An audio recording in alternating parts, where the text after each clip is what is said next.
I'm Lior Phillips, host of This Must Be the Gig. We're a weekly podcast that documents everything about the world of live music, speaking with choreographers, costume and set designers, the people who run beloved venues and festivals, and, of course, speaking with musicians about that one gig that changed their lives. Get your peek behind the curtain at consequenceofsound.net, Apple Podcasts, or wherever you listen to your podcasts.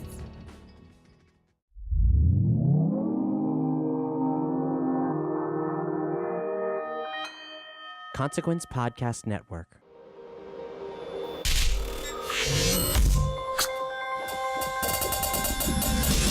Hey, welcome to another edition of Kyle Meredith With. It's an audio interview series presented by WFPK Independent Louisville at WFPK.org, Consequence of Sound, and the Consequence Podcast Network. Before we get started, maybe I could talk you into hitting that subscribe button. If you love interviews of all different types of artists, we do release interviews every Monday, Wednesday, and Friday over at Consequence of Sound, and we'd love to keep you up to date on all of those. Of course, you can subscribe anywhere you get your favorite podcasts from, like iTunes and Apple Podcasts. You can also follow along on YouTube or Spotify if those are your haunts. I'm Kyle Meredith, and today my guest, the legendary Howard Jones. He's got a brand new record called Transform. This is part 2 in a 4-part series that he started just a few years ago with the Engage record. He's going to tell us about how this one works into the whole dialogue of where we are in our place in the world, our relationship with technology, and eventually the direction we need to go through to come out on the good end of all of this. Aside from those big themes, we're going to talk about the music. A lot of this synth music that he helped create and popularize in the 80s has a very strong root in everything that we're hearing today. And there's some of these songs on this new Transform record that remind me of a lot of newer artists. We'll talk about that symbiotic relationship, if there even is one with him. After that, we'll play one of my favorite games called Big Round Numbers to talk about the anniversaries of the album Cross That Line that came out in '89, Working in the Backroom that turns 25 this year, and Ordinary Heroes getting its decade badge, and the stories behind all 3 of those records. This man is a pleasure to talk to.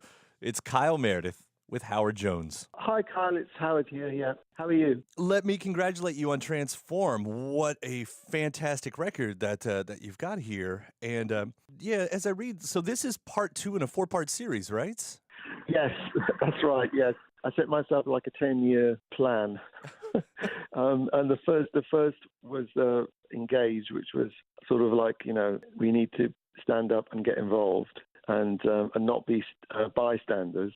Transform is about taking responsibility for things oneself. So, if we want to change the world for the better, then we have to start with ourselves. So that's what Transform's about. And then next one is going to be Dialogue, and then the last one is going to be Global Citizen. A 10-year plan right there. That's an interesting way to do it, because I think a lot of artists would have probably just thrown this all on one record somehow and made a little epic out of it.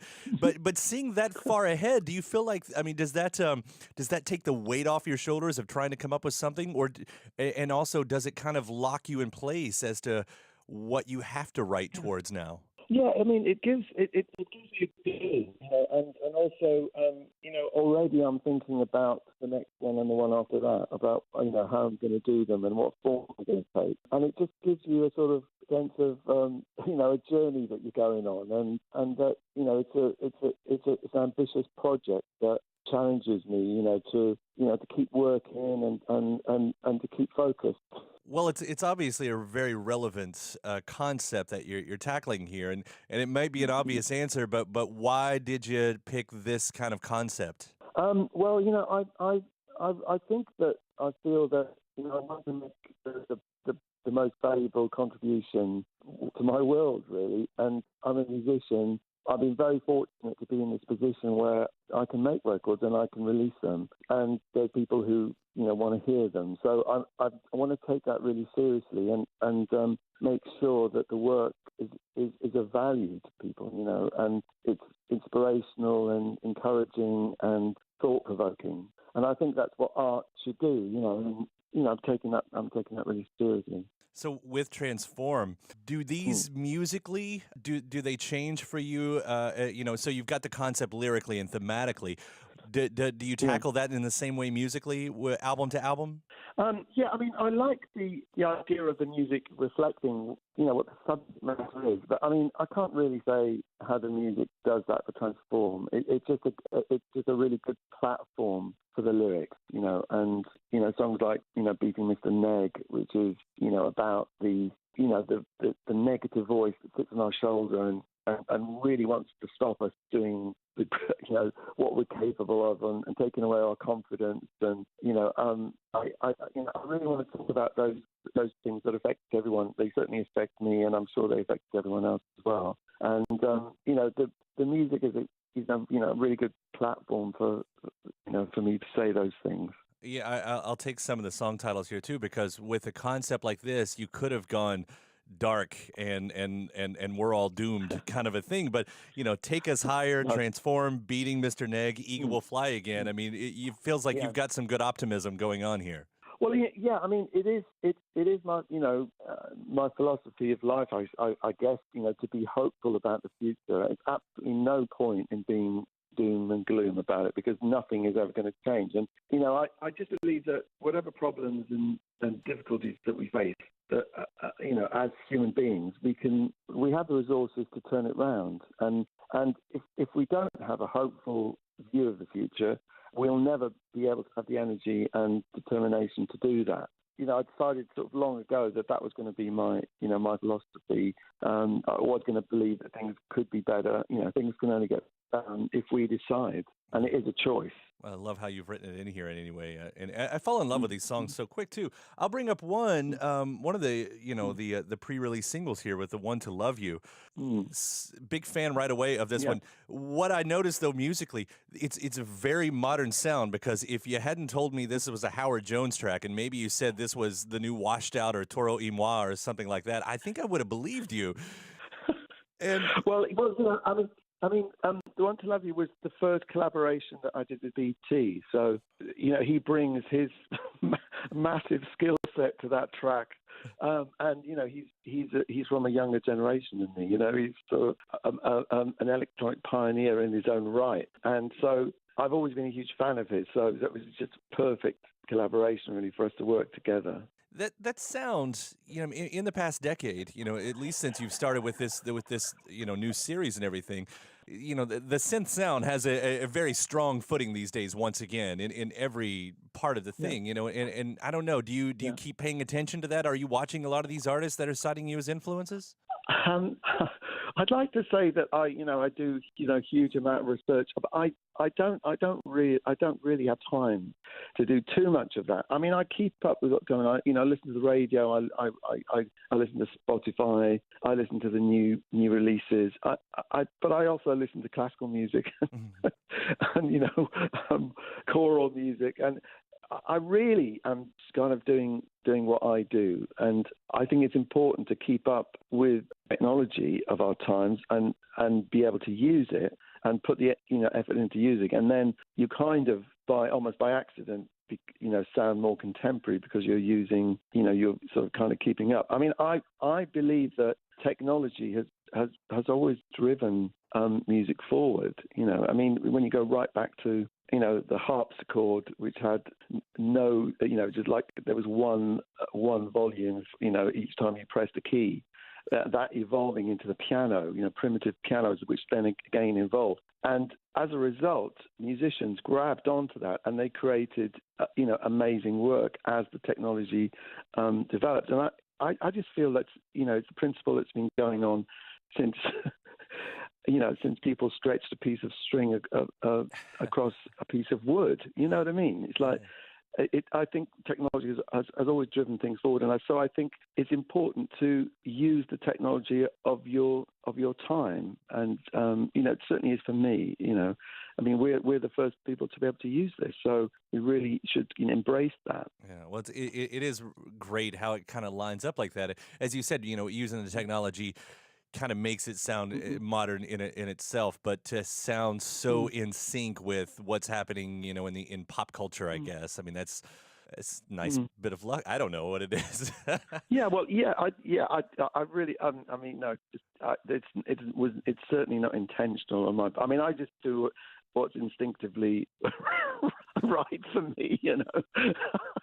I don't have a theory or a practice that enables that to happen. I am a man. I hope that I'm a man of my time. And sort of in the broader context, I sort of believe that technology is going to be the thing that we can, if we use it in the right way, then we can solve the massive problems that we got. If we do,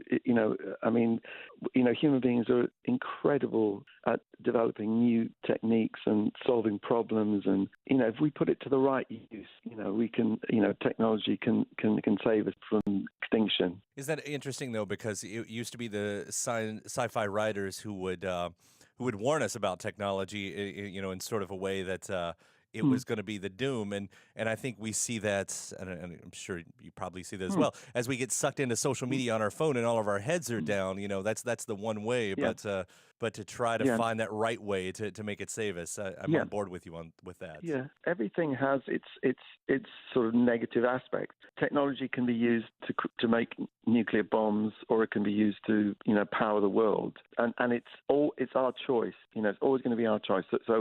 So which way do we want to go? Nothing in itself is intrinsically bad. It's just our choices as to how we use it. Are we going to use it for the benefit of everyone, or are we going to use it to dominate others? It's those choices that I kind of that's what Transform is about. It's about choosing the hopeful, positive outcome and not succumbing to negativity and doom and gloom. Somewhat interestingly, you just came off of an acoustic tour, right? Yeah, yes. So here we are stripping that technology of all of these songs. But it says a lot about these songs still hold up beyond the electronics that they're known for. Yeah. I mean, I am sort of, my great love is songwriting and structure and chord changes, transitions into other sections, surprises.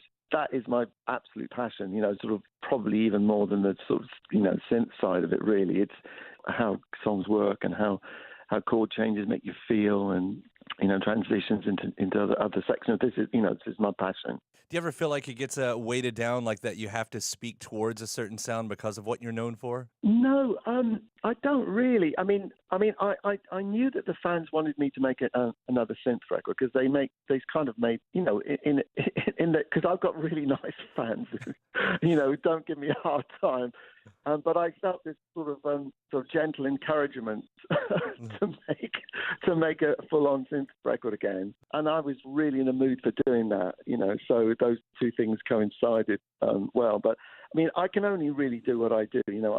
I'm Howard Jones, and I make my music the way I make it. I can't really contrive beyond that anyway. It's not possible. Thank goodness, by the way, I'll say as a fan. I want to wrap up here with a bit of a lightning round, if you're up for it, because 3 of your records celebrate big round anniversaries this year, and I don't know, just to kind of get a quick thought, what comes to mind, when we bring some of these up, if you're good with it. Yeah. We'll start with the 30th anniversary, because Cross the Line, released in 1989 and gave us Everlasting Love and The Prisoner. What's the takeaway these days with that record for you? Well, those 2 tracks you mentioned, I still play a lot out live, and I think they're a couple of my best tracks. I worked with Chris Hughes, who is a really good friend of mine, who produced those 2 tracks, and he worked with Tears for Fears and those amazing records with them. I'd always wanted to work with Chris, and I got to work with him on those 2 tracks. And they really, they still stand up really, really well today. It was me experimenting with a few things, brass sections and brass arrangements, and yeah, I mean, my career has been, trying new things and trying to evolve as an artist, as a musician, as an arranger, working with other groups of people, and I think Cross That Line was a good example of that. And then you head into 1994 with working in the Backroom. This was your first self-released one, right? Right on Detox. And you went on to sell over 20,000 on your own pre-internet. This was before you could get on there and really market that way. I mean, this record had to be a big moment for you. Well, I'd done my 5 albums for Warner Brothers, which was the contract, and they didn't want to give me a new deal, which was a bit of a shock, really. And I kind of devastated for about 6 weeks when they didn't want to renew the contract. But then I suddenly realized it was my chance to really carve out my own, destiny and career and do everything independently. The internet was just emerging at that time, and we started booking tours ourselves and making the albums ourselves, and just taking the reins of everything. And to be honest, I've really, really enjoyed that. That has been like the best thing that happened to me in a way, because it's really brought out all kinds of sides of my character that I didn't really know were there, and it's helped me develop as a person. So being in the driving seat of your career and your work is fun, actually. It's difficult and hard, and you have to work much harder, but you really feel like it's yours. This is what you've done, this is what you've created, and there's a great feeling of fulfillment that comes with that. It says so much, too, because especially in that era, around 94, in the 90s, when major label meant everything, when artists would get dropped, it would almost be like they felt like it was the end of their career. I mean, so many, if they didn't hang it up forever, they hung it up for a long time, and for you just to kind of pull through that and produce such a great piece of work like working in the Backroom, I mean, that's huge. Oh, thanks. Yeah, I mean, it was very quickly as a response, really, I guess. So, right, I'm not going to be put off by this. And I didn't even record it onto multitrack. It was all coming out of the Mac SE and was mixed down to stereo, and that's it. I can never go back and remix those tracks. It was very much of the moment. This is what I'm into at the moment, and there's a kind of energy there that in that record. I think that it really reflects where I was. I was just my fighting spirit was coming out. This isn't going to stop me from doing what I do. Well, that brings us to Ordinary Heroes that turns 10 this year as well. And this was a very different record, right? I mean, this is a very quiet record for you. Yeah. I wanted to just focus on a simple lineup, of piano, vocal, backing vocal arrangements, guitar, string quartet, and bass and drums, and stick to that plan. And really, because you actually have to work, I think you have to work harder to create interest when you just limit yourself to those few instruments. And I really, really enjoyed that. And it is a very special record for me. And, I mean, I know it's got no synths on it. But I'm still really proud of it as a piece of songwriting. Howard Jones, singer-songwriter. No, it is a great point in the catalog, and again, just goes to prove, much like the acoustic tour, what you can do beyond the expectations. That's. I really enjoyed doing those acoustic tours because basically it's very straightforward. I can play the piano until. I don't even hardly have to think about it because I've been playing it since I was 7. It's like walking and breathing. So I don't, it's just really enjoyable. And then this tour I'm doing now is an absolute nightmare of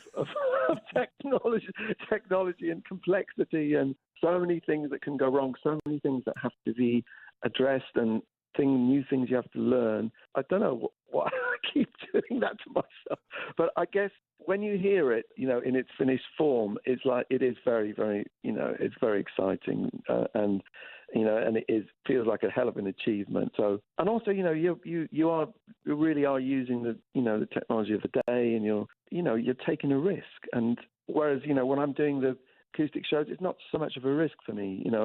It's really kind of fun and enjoyable. The electronic stuff is like, wow, I've got to really get my head down and wade through the problems. Now, is this new tour, is it like the multimedia side of things as well?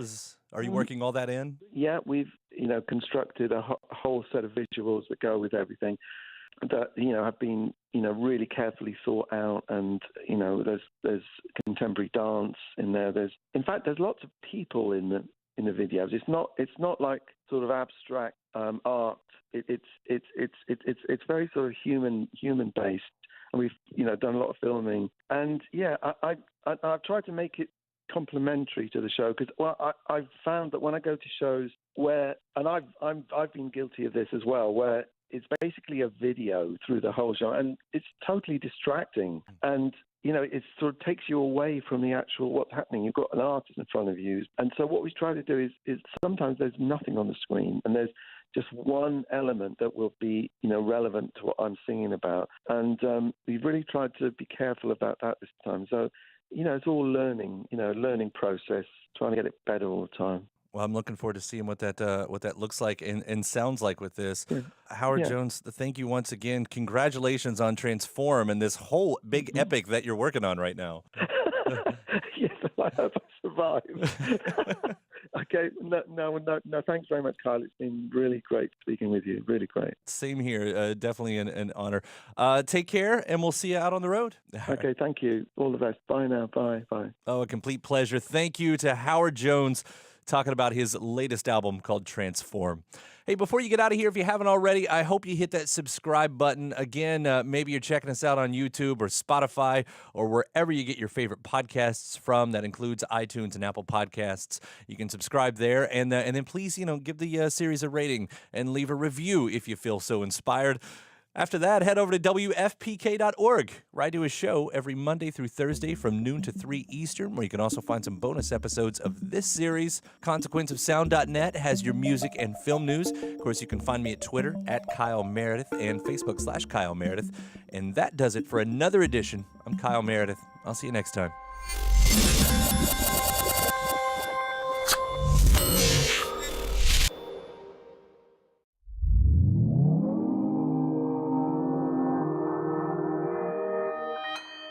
Consequence Podcast Network.